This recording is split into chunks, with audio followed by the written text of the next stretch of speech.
I don't know if you've heard about this, but there is a giant writer's strike going on. And that means that all the writers who write all your favorite TV shows, all your favorite late night shows, all your favorite movies are on strike. And we are currently in front of buildings all around town. So it might be a great chance for you to get out there and meet some of your favorite creators. I would say meet the creators at the networks that they work for, right? So if you love a show on Paramount Plus, chances are they're probably out in front of Paramount. If you love a show that's on like the WB or produced by WB, they're probably in front of the WB.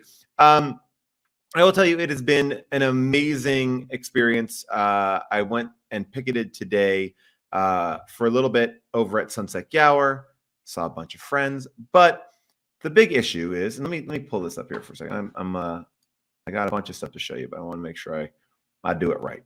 All right, let me see here. Hold on one second. Yeah, this is going to be right.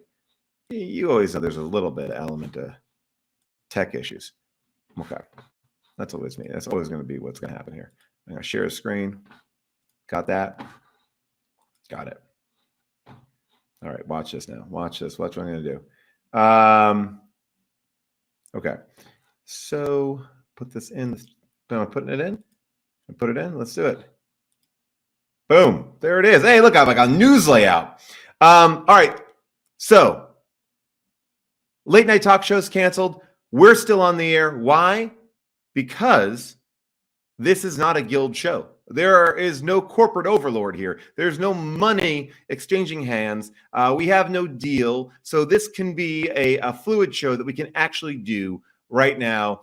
We don't have to worry about, these big CEOs making a mint on the show, because no one's making a mint on the show. We do it for free. We do it for free because we love doing it for free. Rob Hubel, not here. I imagine he's striking. Rob, when he strikes, he does it in a very different way. He'll go into the top CEOs' bathrooms in their private homes or in their garages and hang out in the backseat of their car, and he will picket. Never get violent. He will just picket in their actual homes or in the back of their car, where they actually, can see each other a little bit better. All right, so let's talk about this writer's strike, because let's see. I'm going to see how this works. All right. It is a little bit like Weekend Update. All right, let's see. Let's see if this works. Boom. WGA on strike. Yes. Okay, hold on. I'm going to turn off my phone. I got a lot of things going on. Okay. Let's talk about what counts, what doesn't count with WGA on strike. Anything that is written by a writer who is in the WGA that is at a big corporation. Podcasts don't count unless those podcasts are under like the Writers Guild, I believe. I'm not actually positive on that, but there are so few there. I know that Hearst Media, they actually struck for the writers over there with the WGA. Was that right? WGA with that? Oh, gosh. Oh, boy. I don't even know. I can't give you all the details. All I can say is this. If you write for a TV show, if you write for a movie, your writers are on strike. And these corporate CEOs don't really care. They don't care at all. They believe that reality TV and wrestling will save the day. And we'll see. I think it's going to go on for a long time. But I think a lot of people ask me, like, what is it about? What is the writer's strike about? And I wanted to bring up this because I thought this is the most succinct way to describe what the writer's strike is about, especially for television writers. So look at this. Staff pay for 9 weeks is about $5,000. And that's about $45,000 gross. Most people who are staffed on shows have an agent or a manager, right? That's 20% of your commissions there. So that's about $9,000, right? Then you have to pay your dues to your union, which gives you your health care and things like that. That's about $675. And then you got your taxes, 20%. That's about another $9K. So you take home $26,000. That's the base level that most writers who are getting their start here in the industry, if they work for 9 weeks, which is about the order now because shows run on an 8 to 10 or 12 episode schedule, you're taking home $26,000. Okay. And it could be 6 months between gigs, it could be 12 months between gigs. It could be 60 months. You don't know. You don't know when your next gig is coming. You don't know if that show's going to get picked up. You're going to try to get out there again, but you don't know, right? So now you have $26,000. The average rent in LA is $2,800 a month, right? That's 9 months of rent. That's not counting food. That's not counting a car. That's not counting anything. And all that the writers are asking for, well, they're asking for a lot of things. Basically, to make being a writer a profession that you can actually make a living on, like that you could actually pay your rent and your car, and you don't have to be working every single day. But a lot of these big studios, they want to keep it like a gig economy. They want to have fewer people. And because they have such great success with people like Mike White, who wrote White Lotus by himself, they're like, well, can't every writer do that? Can't every writer write their shows by themselves? Why do we need a writer's room? And we're not going to guarantee a writer's room. And why don't we have mini rooms? And they basically are cutting down the amount of time that writers can be in the room. And truly, all the best shows I've ever worked on have had robust writer rooms because you need different voices in there. Yes, there are the geniuses that are Phoebe Waller-Bridge and also, there's so many. Aaron Sorkin, right? But he's got writers too. He's got writers like Mike White, Phoebe Waller-Bridge. These people, there's a handful, 3, 5, 6, whatever. But the rest of the shows that you see written are written by a team of people. And that's a good thing. That keeps shows having a perspective, that keeps different voices in the mix, that opens the doors to new voices, because oftentimes writers start someplace and then they get their own show. So I think this is actually really important. And this is not written by me. This is written by Adip Desai. And I found this on Right and Wrong 2023. It's just a website collecting a bunch of, or Instagram collecting a bunch of different Writers Guild facts. But this, to me, if you need to describe what's going on, or you don't understand why we're striking, you don't understand what's at stake, this is what is at stake. Then there's other things that are at stake. Mainly, a lot of people are concerned about the future, right? Back in the day before this strike happened in 2007, there was this energy about the internet.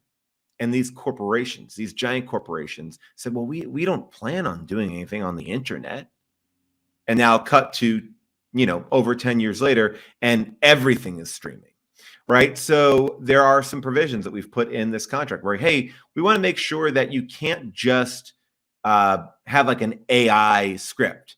And if you have an AI script, you have to then at least give a writer credit, because what the writers are thinking is they could make an AI chatbot, which I think is highly unlikely, but they could make an AI chatbot write a first draft of a script, call that draft the studio's intellectual property, then hire a writer to rewrite that draft, and then they would never have to pay the writer for coming up with the idea, right? So if you create Stranger Things, you get in on all that merchandising. You get in on, your career is built on that. You are a creator. It's when you think about the greatest shows of all time, they're creators, right? So they're trying to, or at least there's a thought that if that happens down the road, if there's like a Nora Ephron AI chatbot, that the studio can't just own that without giving it credit to a writer. They wouldn't even engage on that. They're like, no, we're not even talking about that.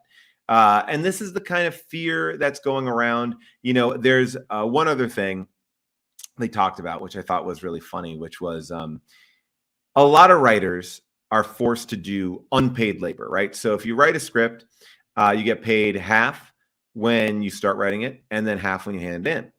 And then if you have to do other steps, there's other payments. But over the last 10 years, we've all been victim to this. People say, hey, can you do another pass on that? Can you, what, actually just a producer pass? Can you actually do one more thing? Can you do one more thing? Can you do one more thing? And sometimes you're writing 5 or 6 drafts. You're not getting paid for those drafts, but you also aren't really given a choice. And if you don't do it, your project won't go forward. And so we were asking for more visibility, more, look, let's stick to that. If we are getting paid, we get paid. There's no work for free anymore. And they wouldn't engage on that. They didn't want to engage on that. They said, what we'll do is we'll just have a meeting with producers and tell them, hey, it's kind of bad to ask writers to do free work. That's what they were going to offer, a meeting. So that's kind of it. in a nutshell. There's a lot more nuance to it, but I want to talk about some of the fun stuff about writer strikes. Now, here's the thing: when the writers go on strike, what you're going to get is great signs, and I'm already seeing so many great signs out there. We're asking less than one Fox News settlement, which is true. We got this over here. We got this one, which I love, and you may not be able to see it super clearly. Let me see if I can pop that into a bigger frame here. There it goes. Yeah. All right, so that is basically the Nicole Kidman AMC ad. Says we come to this place for better wages because we need that for all of us. I love that someone is getting that Nicole Kidman ad out. Did you see that at CinemaCon this week? There was literally an announcement about the new Nicole Kidman movie ad. Like, people are waiting. People are more excited about this new Nicole Kidman movie ad than they are for like the next phase of the MCU. What else we have here?